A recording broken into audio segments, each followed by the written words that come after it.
오늘 수요 예배를 맞아서 그대 나이에 걸맞는 삶을 살고 계십니까? 라는 제목으로 하나님의 말씀 증거하겠습니다. 엊그제죠. 지난 1월 29일 금요일에 우리 막내 예원이가 초등학교 졸업을 했습니다. 바로 초등학교. 개척을 시작하면서 예원이가 태어났습니다. 한참 힘에 부치던 때라 아이에게 많은 혜택을 주지 못했습니다. 그래서 더욱 안쓰러웠습니다.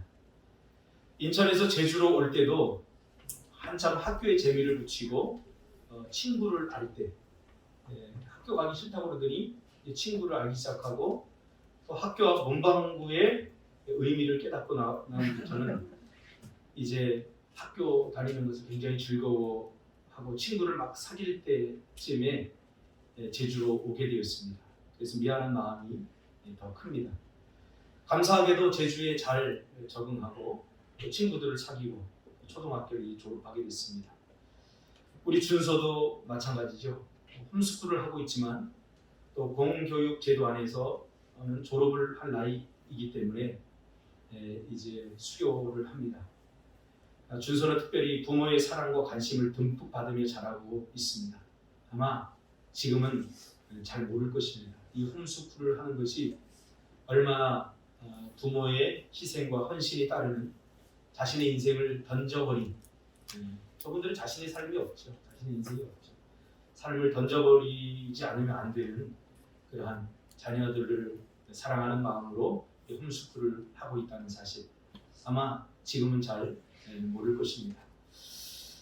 이렇게 우리 준서도 홈스쿨을 하고 또 3일교회에서 또 주일학교를 보내고 그러다가 지난 몇 년 전에 또 5학년 때부터 저희 교회 주일학교 동참하게 되었습니다. 참 고맙고 감사한 일이 아닐 수 없습니다. 이제 두 명의 아이가 초등학교를 졸업하고 이제 중학교에 올라가고 어린이가 아니라 학생이라는 조금 더 넓고 큰 세상, 새로운 세상을 이제 살아가게 되었습니다. 어제 우리 아이 졸업 앨범을 제가 보았습니다. 모든 사진에 마스크가 씌워져 있는 안타까움이 있었지만 그럼에도 천진난만한 모습은 감춰지지 않았습니다. 애틋한 마음으로, 안쓰러운 마음으로, 행복한 마음으로 또는 감사한 마음으로 막내의 1년을 지켜보았습니다. 다 보고 나서 앨범 마지막 장에 큰 글씨로 이렇게 쓰여져 있었습니다. 너만큼, 나만큼, 우리만큼 소중한 추억을 가지고 우리는 이제 떠나렵니다. 뭔가 그 사진을 보고 그 글귀가 쓰여져 있는데 뭔가 모를 서운함과 눈물이 핑 도는 것을 느꼈습니다. 그렇구나, 이제 할 도리 다 했으니 가라라고 등을 떠미는 것 같은 서운함을 느꼈습니다. 그러나 교회는 떠나렵니다가 아니라 계속 품을 것입니다. 여러분.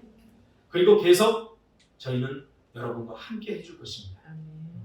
제가 초등학교 졸업하고 참 좋았던 것은 아이들과 헤어져서 참 아쉬웠는데 교회에 가서 그 친구들을 계속 다시 만날 수 있었다는 것이 마음적으로 얼마나 안정감을 주고 행복했는지 모릅니다. 학교에서는 졸업해야 이제 끝이야, 다 가. 그 친구들과 이제 다 헤어져. 다시는 볼 수 없는 친구들도 있어요. 그런데 그 소중했던 친구들을 교회에서 다시 볼 수 있었다는 것이 얼마나 힘이 되고 또 좋았던지 모릅니다. 세상 교육은 계속해서 경쟁을 부추기고 살벌하고 삭막하게 만들었지만 교회가 없었다면 저희 인생에 있어서도 정말 힘들었을 것입니다. 공부하느라고 위로해 주었던 것은 학교가 아니라 교회였고 친구들이었고 목사님이었고 선생님들이었습니다. 인생을 살다 어렵고 힘들 때 선택하고 결정할 때 선생님들이 도와준 것이 아니라 오히려 교회에서 선생님들이 힘내라고 기도해 주겠다고 따뜻한 말과 그들이 품어주었던 그 따뜻함 때문에 내가 오늘날 이렇게 행복하게 살아갈 수 있었던 것입니다. 우리 교회가 추구하는 교육의 핵심은 품어주는 것입니다. 계속 품어주고 계속해서 기다려주는 것입니다. 그리고 무엇보다도 즐겁게 함께 놀아주는 것입니다. 과정을 이 아이들이 잘 겪게 해주는 것입니다. 누가복음 2장 52절에 보면 예수님의 성장에 대한 기록이 유일하게 나와요. 근데 어떻게 나오냐면 예수는 지혜와 키가 자라가며 하나님과 사람에게 더욱 사랑스러워 가시더라. 이런 딱 한 문장이 나와요. 근데 이 말에 굉장히 저는 은혜를 많이 받았어요. 왜냐하면 이 말을, 이 문장들을 계속 곱씹어 보면 이렇게 치환할 수 있어요. 나이에 걸맞게 잘 자라고 있었다는 뜻입니다. 그러니까 예수님은 그 나이, 1살이면 1살, 2살이면 2살, 3살이면 3살, 그 나이에 걸맞게 잘 자라고 있었다는 것입니다. 가끔 청소년 사역을 하다 보면, 또 상담을 하다 보면 이런 부모님들이 있어요. 우리 아이는 사춘기 안 겪었어요. 참 이거 위험한 겁니다. 사춘기는 호되게 겪어야 됩니다. 할렐루야. 근데 부모님들은 겪어도 힘들다고 안 겪어도 힘들어요. 문제를 하나도 안 일으켰어요. 이런 사람이 참 조심해야 돼요. 그런 아이. 왜냐하면 문제가 안으로 곰고 있거든요. 또 우리 생애 주기 가운데 겪어야 될 것을 다 겪는 것이 건강함입니다. 사춘기도 다 겪으시기 바랍니다. 사춘기가 뭔지도 몰라. 너네들이 지금 사춘기에 있는 거야. 괜히 짜증나고 괜히 막 소리 지르고 괜히 막 가출하고 싶고 막 그런 거 있지. 괜히 막 부모님이 말하면 괜히 그냥 좋은 말인데도 그냥 듣기 싫어부터 일단 듣기 싫어. 누가 말하면 일단 하기 싫어. 그렇지 않니 예원아? 네. 우리 사춘기 학생들이 있습니다. 왜 그러냐면 사춘기이기 때문에 그래요. 사춘기. 다 이해합니다. 마음껏 하세요. 오춘기, 갱년기. 저희 집에도 요즘 갱년기 치는 사람이 있는데 다 건강한 거예요. 다 건강한 거예요. 그게 우리 인생의 생애 주기 가운데 다 누구나 겪게 되고 다 거치는 과정입니다. 그것을 괜히 문제 삼아서는 안 돼요. 그럴 때 중요합니다. 그럴 때 이 기독교 교육의 핵심은 뭐냐면 우리를 누가 품어주느냐 하는 문제입니다. 누가 함께 해주냐 그 곁에. 누가 그 문제들과 그 뎨뎨거리고 막 가출하고 막 큰소리치고 하는 그거를 누가 함께 겪어주고 누가 함께 품어주고 그 곁에 누가 함께 해주냐 이것이 중요하다는 거예요. 그러니까 세상 교육은 뭐냐면 이 잘 함께 해줄 여유가 없어요. 그래서 우리 교회가 이것을 함께 해줘야 됩니다. 그래서 이제 상급 학교로 떠미는 거죠. 근데 기독교 교육은 온 성도가, 온 교회가 함께 이 아이들을 내 자식으로 알고 평생 품어줘야 됩니다. 졸업을 하는데 이렇게 영상을 좀 찍어 보내라고 그래가지고 우리는 조금 쑥스러워서 기회도 놓치고 해서 못 찍었어요. 근데 우리 젊은 집사님들이 영상을 찍어서 학교에다 보냈더라고요. 그래서 학교에서 이제 졸업식을 하면서 그 영상을 이렇게 비춰주는데 참 그 영상을 보고 제가 은혜를 받았어요. 어떤 집사님은 예원아, 네가 태어난 것도 나 다 봤어. 네가 아기 때 우리 시원이 만날 때 그때부터 내가 다 지켜봤어. 하면서 네가 이렇게 커서 졸업을 한다니 만감이 교차하네. 하면서 그 응원을 해주는 그 메시지 속에서 제가 참 많은 필링들이 제가 지나갔어요. 맞구나. 우리 젊은 집사님들이 안아주고 또 기도해주고 품어주고 주일학교 때 같이 울어주고 같이 맛있는 간식도 사주고 해서 우리 아이가 이렇게 건강하게 클 수 있었어요. 사실 제가 우리 예원이한테 뭘 해줬느냐, 저는 해준 게 별로 없어요. 사실 솔직히 말하면. 근데 필요하면 우리 실수 선생님이 공부도 가르쳐주고 또 이 모든 사람들이 다 나서서 부모님한테 혼나면 가서 얼러주기도 하고 참 이 모습을 보면서 아이는 혼자 키우는 게 아니구나 하는 것을 제가 깊이 깨달았어요. 맞습니다. 우리는 좋은 어른들이 되어야 됩니다. 그리고 좋은 어른이 되어서 좋은 삶을 사는 것을 우리 다음 세대들에게, 우리 자녀들에게 보여줘야 됩니다.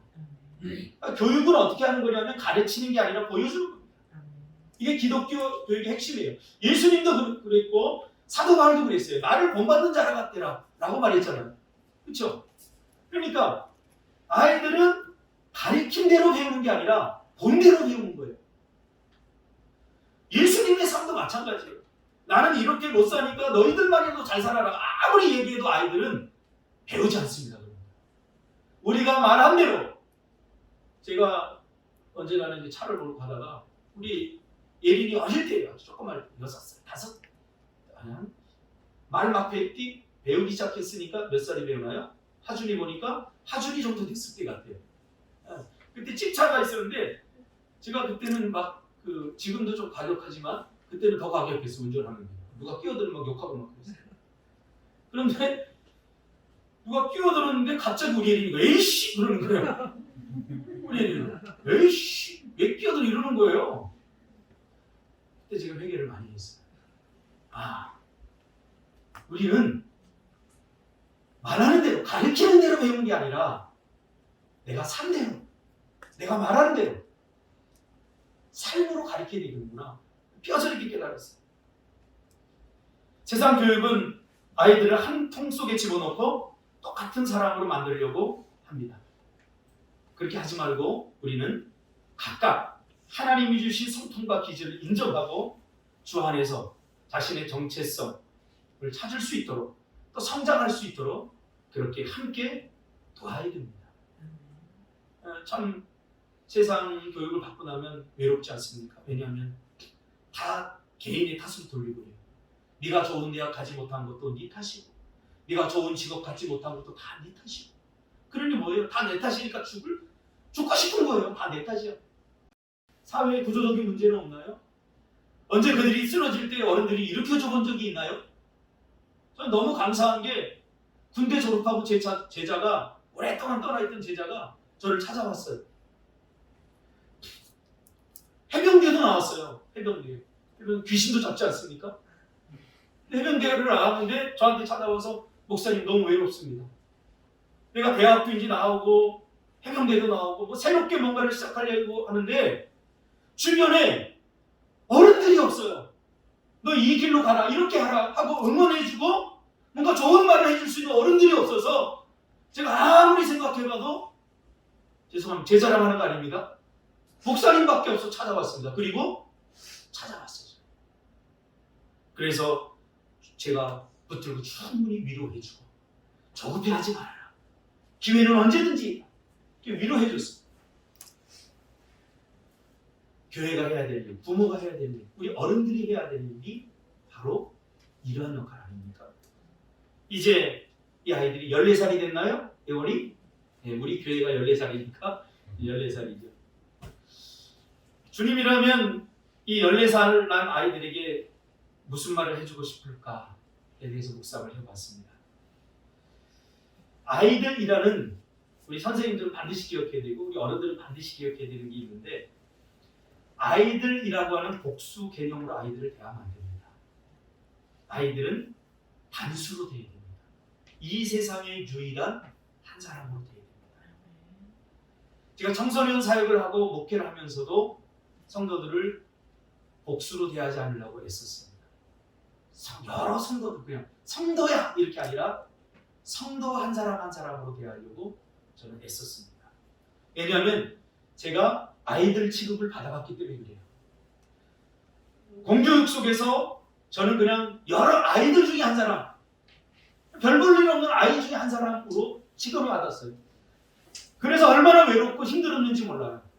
그냥 그 선생님이 나를 정말 힘들어하는 하나의 인격, 박형섭이라고 하는 한 사람으로 대해줬으면 얼마나 좋았을까라는 아쉬움이 있어서 저는 지금도 사람 한 사람을 여러 성도로 대하지 않고 한 사람으로 대하려고 애쓰고 있습니다. 왜냐하면 예수님도 우리를 수많은 사람들 중에 사람들로 군중으로 보지 않고 제자 한 사람 한 사람으로 보았기 때문입니다. 여러분들도 외롭지 않으려면 사람을 사람들로 보지 않고 사람으로 보시기 바랍니다. 나태주 시인이 그런 시를 썼어요. 꽃들로 보지 말고 꽃으로 보라. 사람을 사람들로 보지 말고 사람으로 봐야 됩니다. 하나님은 우리를 그렇게 보셔요. 지금까지 인류 역사 가운데 얼마나 많은 사람들이 왔다 갔겠습니까? 하나님 눈 얼마나 아플까요? 응? 다 뭐 모르겠어요. 그 사람이 그 사람 같고. 아닙니다. 하나님은 여러분을 다 기억하십니다. 할렐루야. 이게 얼마나 가슴 벅찬 일인지 몰라요. 제가 언젠가는 우리 교회 성도들이 얼마나 왔다 갔나 하고 제가 기억 속에 보니까 한 700명 정도가 저희 교회로 왔다 갔어요. 그래서 제가 성도님들한테 한 700명 정도 왔다 갔어요. 그랬더니 우리 집사람이 저한테 뻥치지 말라고 해요. 왜? 그렇게 많이 왔다 간 적이 없는 것 같아요. 근데 제가 다 한 사람 한 사람 이름을 이렇게 다 열고 하니까 와, 그 정도 되겠네요. 그 정도. 그렇습니다. 여러분들 불행은 어디서 시작되냐면 그 사람을 한 사람으로 보지 않는 데서 시작이 되는 거예요. 사람들로 보지 마세요. 사람으로 보시기 바랍니다. 그런 의미에서 우리 준서하고 예원이는 하나님께서 얼마나 사랑하시고 이뻐하는 사람인지 몰라요. 특별히 이 14살 아이에게 예수님은 어떤 말을 해줄까? 할 일을 하라 그럴 것 같아요. 14살이 해야 할 일, 그 일을 하라 그럴 것 같아요. 14살이 해야 할 일이 뭐가 있을까요?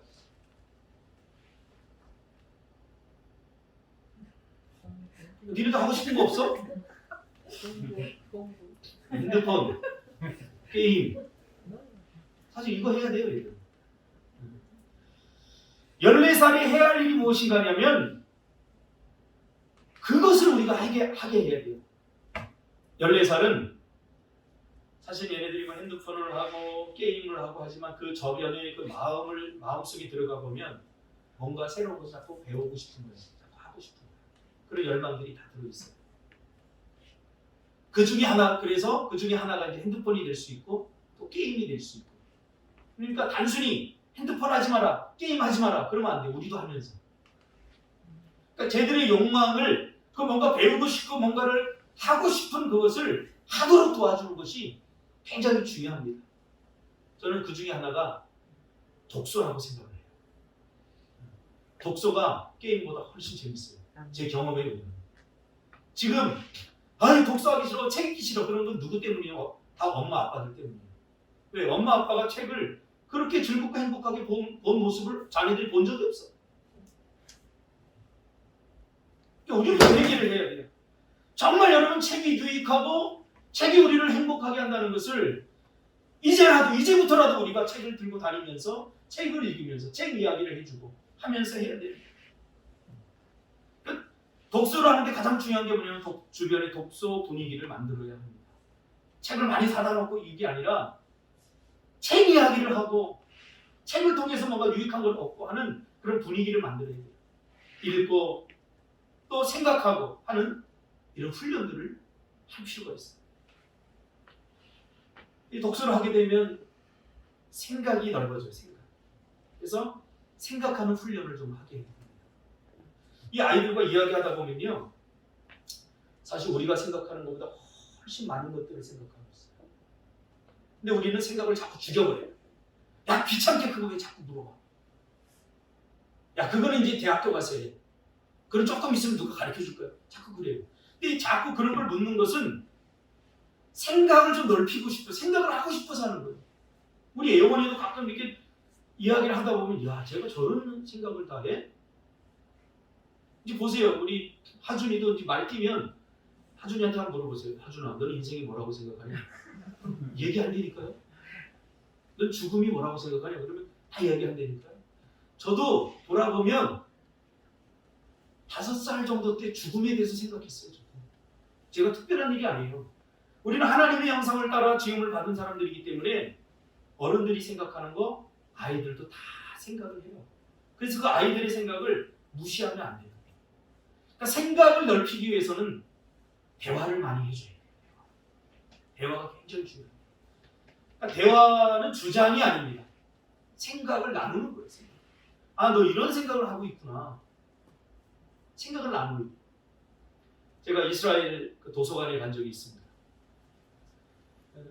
놀랐어요. 첫째는 왜 놀랐냐? 우리나라 도서관 분위기가 완전히 달라요. 우리나라 도서관은 쫙하잖아. 누가 뭐 연필 하나 떨어뜨려도 다 쳐다보고 막 향해 되잖아. 근데 이스라엘 도서관에 가니까 도떼기성같이 막 앉아갖고 막 지들끼리 싸우는 것 같아. 막 이야기하고 막 해요. 뭐 하는 거냐 그랬더니 가이드한테 물어봤더니 지금 대화하는 거라고. 자기가 읽은 책을 가지고 똑같은 책을 다 읽고 나서 서로 자기의 관점, 자기의 생각 그런 것들을 나누는 거야. 나는 이렇게 생각했다. 그래 너는 네 생각은 이러냐. 그러면서 계속 나누는데 얼마나 치열한지 마치 싸우는 것 같아요.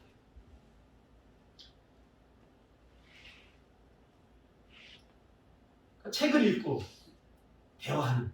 우리 교회에서는 좀 이런 분위기를 만들었으면 좋겠어요. 선생님들도 기존에 있는 그런 성경 공부가 아니라 전 선생님들도 좀 성경을 좀 많이 읽고 해서 좀 대화를 좀 많이 했으면 좋겠어요. 가르쳐 주려고만 하지 말고 쟤네들은 자기들 마음에 안 들면 절대 안 받아들여요. 그러니까 대화를 하는 것이 굉장히 중요합니다. 무엇보다도 우리 중학생이 이제 됐기 때문에 그 사람은 묵상의 세계로 들어가야 돼요. 그러니까 묵상의 세계는 책 10줄을 읽는 것보다 거기에 만족하는 게 아니라 이제는 한 줄을 가지고 10번 생각하는 훈련을 해요. 책을 많이 읽었어요. 근데 머리에 남은 게 아무것도 없어요. 왜 그러냐면 책 읽는 게 잘못된 거예요. 책을 읽었으면 이제는 묵상해야 돼요. 한 줄을 가지고 10번 생각하는 훈련을 해야 돼요. 성경도 그렇게 읽어야 돼요. 여러분 성경 읽기 하는데 나는 성경 3독했어, 4독했어, 5독. 물론 그것도 못하는 사람들이 있어요. 그러나 더 중요한 건 뭐냐면 이제 우리는 성경을 한 줄을 가지고 10번, 20번, 30번 생각하는 묵상의 세계로 들어가야 돼요. 묵상한다는 것은 수많은 질문과 답을 스스로 생각하고 고민하라는 거예요. 그러니까 성경을 고민 없이 읽으면 안 돼요. 근데 성경을 읽다가 회의도 좀 해봐야 돼요. 이 말이 다 믿어지면 그 사람은 가짜예요. 저는 아직도 잘 안 믿어지는 부분들이 있어요. 잘 이해되지 않는 부분들 투성이에요. 그러나 저는 그렇다고 하나님을 안 믿는 것은 아니에요. 그러면서 더 깊게 생각하고 더 다른 성경을 펼치게 되고 자꾸 연결시키게 되고 더 깊이 연구하게 돼요. 여호수아에게 하나님 묵상의 세계로 들어가라고 그렇게 하지 않습니까? 그러니까 묵상을 해요. 묵상하시기 바랍니다. 우리 아이들도 제가 우리 대학 들어갈 때 시험을 보지 않습니까? 사실은 제가 영어하고 국어는 좀 잘했어요. 수학은 진짜 못했어요. 그래서 우리 아이들 수학 못하면 제가 뭐라고 말할 자신이 없어요. 참 어떻게 아빠를 닮죠? 수학을 잘 못해요 우리 애들이. 좀 엄마를 닮았으면 좋겠는데 엄마는 수학을 잘해요. 보니까 내가 보니까 수학을 잘하는 것 같아요. 그래서 은행이 발휘했겠죠. 근데 나는 수학 문제가 나오면 그걸 풀려고 하지 않고 이거 왜 그렇게 됐지? 그러면서 자꾸 생각을 하게 돼요. 그럼 공식을 외워갖고 근해 공식은 이게 근해 공식을 외워서 딱 해서 답을 딱 해서 대입을 해야 되는데 나는 뭐가 신기했냐면 야 이런 걸 어떻게 만들었을까? 야 이렇게 하면 정말 답이 나오나? 야 뭐 근해 공식이 뭐죠? B 플러스 마이너스 B 제곱 어쩌고저쩌고. 야 40년이 넘으니까 니 모르냐 근해 공식? 순서 뭐 디피컬트도 하더니 디피컬트? 근데 나는 그게 그림책처럼 보이고 막 신기했어. 어떻게 해서 이런 공식들을 만드니? 막 여기에 생각이 나니까 도서관 가서 근해 공식 만든 책 그런 걸 읽어요. 근데 그런 거에 관심이 있었지. 나는 근해 공식에 수를 대입해서 그걸 푸는 것에는 풀어도 별로 감동이 없어요. 그런데 근해 공식을 누가 만들었지? 이거에 참 관심이 쓰여지고 도서관에 가서 누가 만들었나 막 찾아보고 피타고라스의 정리 그러면 피타고라스의 정리 뭐 이렇게 해서 외우면 되잖아요. 대입만 하면 되는데 피타고라스가 이걸 왜 만들었지 도대체? 뭐 때문에 이게 관심이 딱 드는 거예요. 도서관 가서 피타고라스가 이걸 왜 만들었는지에 대해서 막 연구하고 나서 거기다 지쳐갖고 정작 시험 공부를 안 하는 거예요. 근데 그런 것들이 제 인생에 참 많이 유익이 됐어요.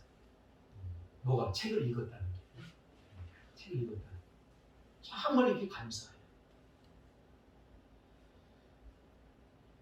또 하나는 우리 아이들은 잘 놀아야 됩니다. 근데 너희들 노는 거는 보니까 잘 못 노는 거 같아요. 핸드폰 갖고 놀아요. 뭐하니? 놀고 있어요. 누구하고? 준서하고 인서하고 놀고 있어요. 그래서 가보면 전부 다 핸드폰 하고 있어요. 그게 노는 거예요. 그러니까 우리 때 노는 것은 공동체 의식이 있었고 함께 터치를 하고 교감을 하고 하는 게 있었는데 요새 아이들은 논다는 개념이 달라요. 놀아요. 그래서 가보면 전부 다 게임하고 있어요. 각자. 그게 노는 거예요.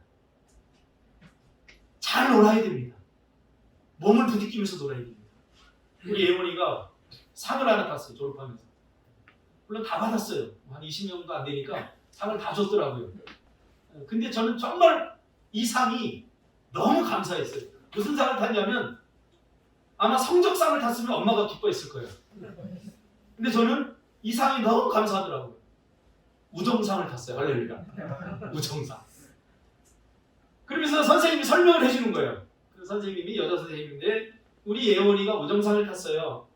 우리 예원이는 다른 아이들과 편견 없이 잘 놀아주고 누구하고나 잘 어울리고 모든 아이들과 함께 잘 놀아줬어요. 편을 만들지 않고 당을 가르지 않았어요. 그래서 우정상을 줬어요. 이 말에 저는 너무 은혜를 받았어요. 인생을 잘 사는 비결 중에 하나가 뭐냐면 잘 어울리는 것인데 어른이 돼서 가장 힘든 게 뭐예요? 우리 어른들이 보편적으로 짊어져야 될 짐이 있지 않습니까? 뭐 의사가 되고 뭐 변호사가 되고 뭐 어떤 수준의 높은 성공한 삶을 산 사람일지라도 그게 사회에서 말하는 성공이라고 할지라도 우리 인생이 보편적으로 다 짊어져야 될 짐이 있는데 그게 뭐냐면 관계의 짐. 관계 속에서 행복이 오거든요. 관계가 좋을 때 행복하거든요. 사람은. 그렇지 않습니까? 저는 우리 집사람하고 약간 싸운 날 설교하려고 정말 힘들어요. 왜냐면 설교하려고 저기서 눈을 쳐다보면서 니나 잘해라 그러는 것 같아요. 그래서 너무 힘들어요. 근데 관계가 좋으면 너무 행복해요. 설교하는 게. 그렇지 않나요? 관계가 좋으면 행복을 느끼잖아요. 근데 관계가 나쁜 사람 부부가 둘이 한번 한 방 안에 살려고 해보세요. 지옥입니다. 그 좋은 관계는 어디서 배우냐면 잘 놀아야 배울 수 있는 거예요. 그래서 잘 놀게 해요. 잘 놀게 해요. 관계 속에서 공동체를 이해하고 함께 살아가는 법을 배우라는 거예요. 저는 공동체에 관심이 있어서 20대부터 공동체를 연구하기 시작했어요. 우리 풀무원 같은 것도 사실은 기독교 공동체에서 시작된 거예요. 장로님 한 분이 장애인들을 데리고 공동체를 이루는데 이제 그게 기업이 되면서 이렇게 풀무원이 된 시작. 그때 장애인들이 막 콩나물 재배하고 있을 때 제가 거기를 가봤어요. 이스라엘의 키부츠도 가봤어요. 공통적으로 제가 발견한 게 뭐냐면 그 다음 세대 아이들을 위한 놀이시설이 같이 놀게끔 하는 시스템들이 잘 되어 있다는 거예요. 같이 놀고. 그래서 여러분 우리 교사님 선생님들은 제가 항상 얘기하잖아요. 뭘 자꾸 가르치려고 그래요. 공과 공부 가르치고 그러지 말고 같이 놀아주라고 그러죠. 그걸 가장 잘했던 사람이 우리 태안 집사님이에요. 태안 집사. 잘 놀아주는 거예요. 같이 놀아주는 게 얼마나 중요한 거예요. 그 안에서 용서도 배우고 또 관계식을 배웁니다. 갈등을 어떻게 해결하느냐. 그 놀이 속에서 관계 속에서 다 배우는 거예요.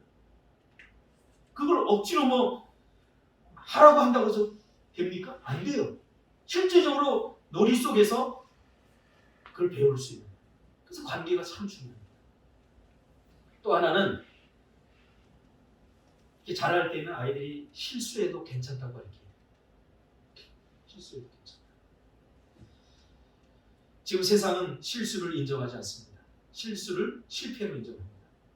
제가 어릴 때 우리 예린이가 애들은 자꾸 위험한 짓을 하잖아요. 우리 보기 꼭 우유를 주고 물을 주면 쇼파 위로 갖고 올라고 이거를 왜 갖고 올라고?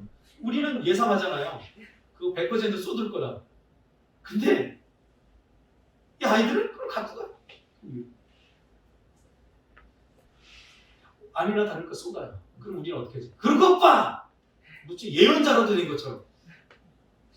기세등등해. 내가 쏟는다 그랬지! 내가 노스트라다무스야 그러면서 손내요. 근데 그때 제가 뒤통수를 맞는 말을 하나 들었어요. 우리 예린이. 참 똑똑해. 예린아?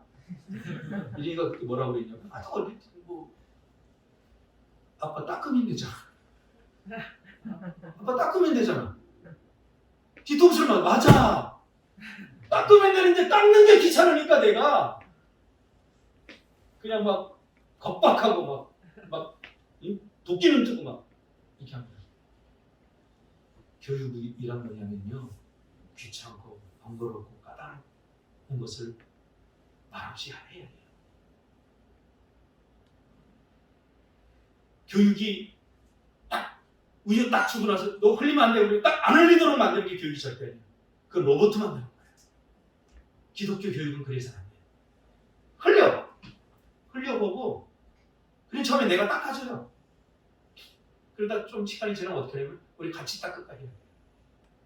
이 아이들은 같이 닦는 게 귀찮으니까 흘리면 안 되는 거 그렇게 해서 배우는 거예요. 그러니까 교육은 뭐예요? 좀 시간이 필요하다는 거예요. 좀 시간이 필요해요. 그러니까 실수해도 괜찮다라는 것을 가르쳐줄 필요가 있어요. 근데 우리 지금 한국 사회는 실수하면 실패라고 자꾸 가르쳐줘요. 그러니까 실패하지 않기 위해서.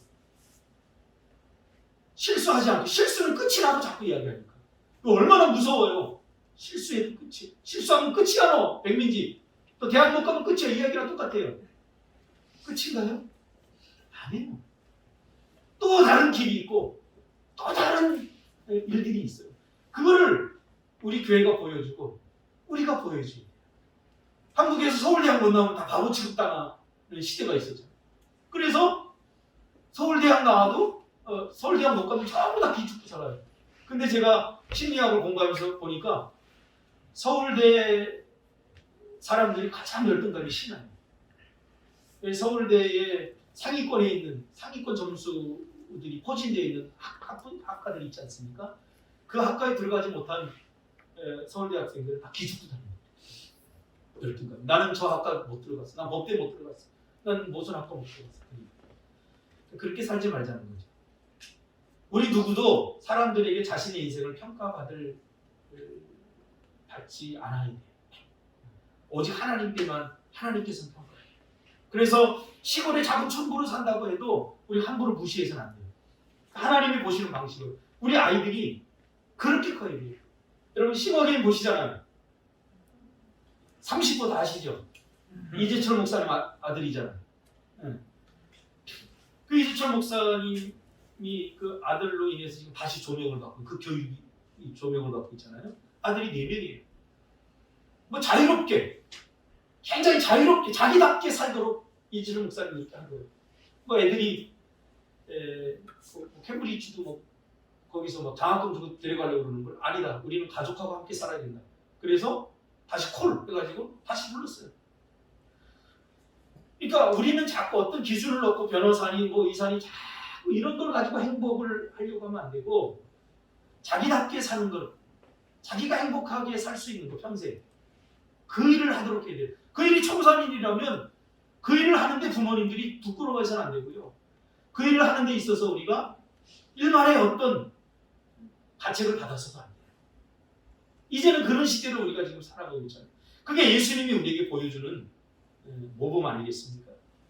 그래서 자기 색깔, 지금 저 아이들이 10대, 14살 때 이 색깔을 잘 낼 수 있도록 우리가 도와줄 필요가 있어요. 10대는 10대의 색깔을 가지고 살아요. 20대는 20대만이 또 할 수 있는 거 있어요. 그걸 찾아야 돼요. 그래서 20대답게 살아야 돼요. 어른들이 만들어 놓은 그 세상에 내가 들어가서 그 수레바퀴에 들어가서 살려고 하지 마세요. 또 세상이 만들어 놓은 수레바퀴 나올 수가 없어요. 그래서 준비하라는 거죠. 10대는 10대답게, 20대는 20대답게, 30대는 30대답게. 가끔 목사님들이 은퇴를 하시고 다시 목회를 개척을 하는 목사님들이 있어요. 저희 교회에. 그분들 보면 좀 불쌍해요. 지금 해야지, 지금. 목회는 지금 해야죠. 기회가 주어졌을 때. 뭘 또 하려는지 모르겠어요. 해야죠. 지금 여러분 하시는 일들 감사하고 하시기 바랍니다. 네. 지금 해야 될 거 하세요. 나중에 하려고 하지 마시고 지금 해야 될 거 하세요. 지금 몇 대입니까? 30대입니까? 30대 지금 뭘 해야 되냐? 뭘로 내 인생을 채워야 되냐? 그거 하세요. 두려워하지 마시고. 40대는 또 40대의 색깔을 찾으세요. 저는 한 60이 되고 70이 돼서 막 열정을 불사르는 그런 사람처럼 안타까워요. 나중에 하지 말고 지금 해야 될 거 지금 하세요. 자기 색깔을 분명하게. 뭐 키덜트 그런 거 있잖아요. 그 어릴 때 장난감 갖고 놀지 못한 장난감에 대한 그리움을 가지고 지금 막 그 장난감을 조립하고 이렇게 막 거기에다가 몇백만 원을 지금 그분들도 참 정신적으로 나는 좀 상담을 하고 싶어요. 지금 그런 데다가 지금 마음을 빼앗길 때가 아니라 40대다운 빛을 발하고 40대다운 걸로 세상에 이걸 줘야 되지 않겠습니까? 우리 공동체에 이렇게 서로 연대했으면 좋겠습니다. 빅패밀리, 자기 가족만 생각하지 말고 우리 모두가. 이 아이들은 누가 키우는 거예요? 나도 키우지만 우리가 다 키우는 거예요. 우리 모두가 다 키우는 거예요. 하준이 누가 키우는 거예요? 우리가 다 키우는 거예요. 보세요. 우리가 키우는 거예요.